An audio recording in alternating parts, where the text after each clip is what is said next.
नमस्कार दोस्तों। पिछले वीडियो में आप सभी ने पांचवी पुतली लीलावती की कहानी सुनी।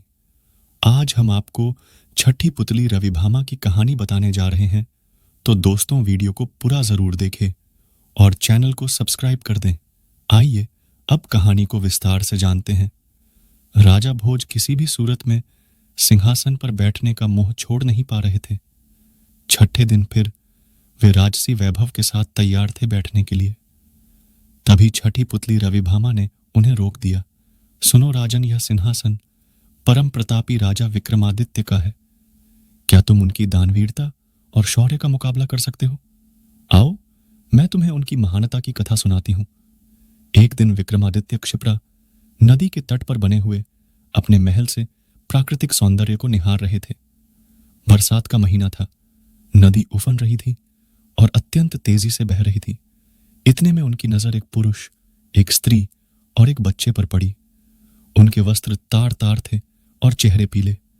राजा देखते ही समझ गए कि वे बहुत ही निर्धन हैं। सहसा वे तीनों उस नदी में छलांग लगा गए। अगले ही पल प्राणों की रक्षा के लिए चिल्लाने लगे। विक्रम ने बिना एक पल गवाए नदी में उनकी रक्षा के लिए छलांग लगा दी। अकेले तीनों को बचाना संभव नहीं था, इसलिए उन्होंने दोनों बेतालों का स्मरण किया। दोनों बेतालों ने स्त्री और बच्चे को तथा विक्रम ने उस पुरुष को डूबने से बचा लिया। तट पर पहुंचकर उन्होंने जानना चाहा वे आत्महत्या क्यों कर रहे थे। पुरुष ने बताया कि वह उन्हीं के राज्य का एक अत्यंत निर्धन ब्राह्मण है, जो अपनी दरिद्रता से तंग आकर जान देना चाहता है। वह अपनी बीवी तथा बच्चे को भूख से मरता हुआ नहीं देख सकता और आत्महत्या के सिवा उन्हें अपनी समस्या का कोई अंत नहीं नजर आता। इस राज्य के लोग इतने आत्मनिर्भर हैं कि सारा काम खुद ही करते हैं, इसलिए उसे कोई रोजगार भी नहीं देता। राजा विक्रम ने ब्राह्मण से कहा कि वह उनके अतिथिशाला में जब तक चाहे अपने परिवार के साथ रह सकता है, उसकी हर जरूरत पूरी की जाएगी। ब्राह्मण ने कहा कि रहने में तो कोई हर्ज नहीं है, लेकिन उसे डर है कि कुछ समय बाद आतिथ्य में कमी आ जाएगी और उसे अपमानित होकर जाना पड़ेगा। राजा विक्रम ने उसे विश्वास दिलाया कि ऐसी कोई बात नहीं होगी और उसे भगवान समझकर उसके साथ हमेशा अच्छा बर्ताव किया जाएगा। विक्रम के इस तरह विश्वास दिलाने पर ब्राह्मण परिवार अतिथिशाला में आकर रहने लगा। उसकी देखरेख के लिए नौकर चाकर नियुक्त कर दिए गए। वे मौज से रहते, अपनी मर्जी से खाते पीते और आरामदेह पलंग पर सोते। किसी चीज की उन्हें कमी नहीं थी, लेकिन वे सफाई पर बिल्कुल ध्यान नहीं देते। जो कपड़े पहनते थे उन्हें कई दिनों तक नहीं बदलते। जहां सोते वहीं थूकते और मलमूत्र त्याग भी कर देते। चारों तरफ गंदगी ही गंदगी फैल गई।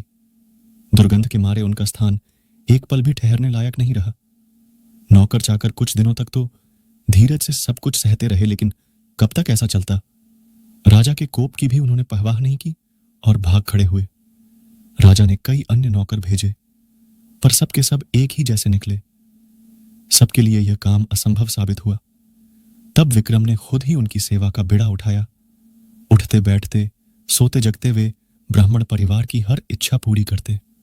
दुर्गंध के मारे माथा फटा जाता, फिर भी कभी अपशब्द का व्यवहार नहीं करते। उनके कहने पर विक्रम उनके पांव भी दबाते। ब्राह्मण परिवार ने हर संभव प्रयत्न किया कि विक्रम उनके आतिथ्य से तंग आकर अतिथि सत्कार भूल जाएं और अभद्रता से पेश आएं, मगर उनकी कोशिश असफल रही। बड़े सब्र से विक्रम उनकी सेवा में लगे रहे। कभी उन्हें शिकायत का कोई मौका नहीं दिया। एक दिन ब्राह्मण ने जैसे उनकी परीक्षा लेने की ठान ली। उसने राजा को कहा कि वे उसके शरीर पर लगी विष्ठा साफ करें तथा उसे अच्छी तरह नहला धोकर साफ वस्त्र पहनाएं। विक्रम तुरंत उसकी आज्ञा मानकर अपने हाथों से विष्ठा साफ करने को बढ़े। अचानक चमत्कार हुआ। ब्राह्मण के सारे गंदे वस्त्र गायब हो गए। उसके शरीर पर देवताओं द्वारा पहने जाने वाले वस्त्र आ गए। उसका मुखमंडल तेज से प्रदीप्त हो गया। सारे शरीर से सुगंध निकलने लगी। विक्रम आश्चर्यचकित थे। तभी वह ब्राह्मण बोला कि दरअसल वह वरुण है। वरुण देव ने उनकी परीक्षा लेने के लिए यह रूप धरा था। विक्रम के अतिथि सत्कार की प्रशंसा सुनकर वे सपरिवार यहां आए थे। जैसा उन्होंने सुना था वैसा ही उन्होंने पाया।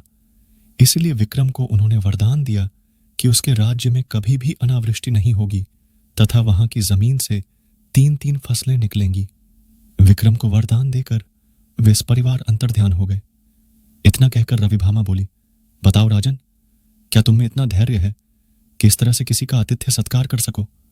राजा भोज असमंजस में पड़ गए और बिना कुछ कहे अपने कक्ष में लौट गए। अगले दिन 7वीं पुतली कौमुदी ने रोका राजा भोज का रास्ता। देखे अगले वीडियो में।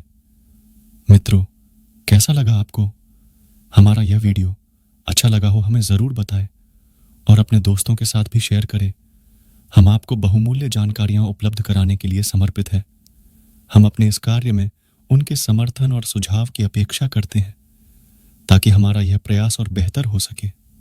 मित्रों, आज बस इतना ही। मिलते हैं फिर एक नए वीडियो के साथ।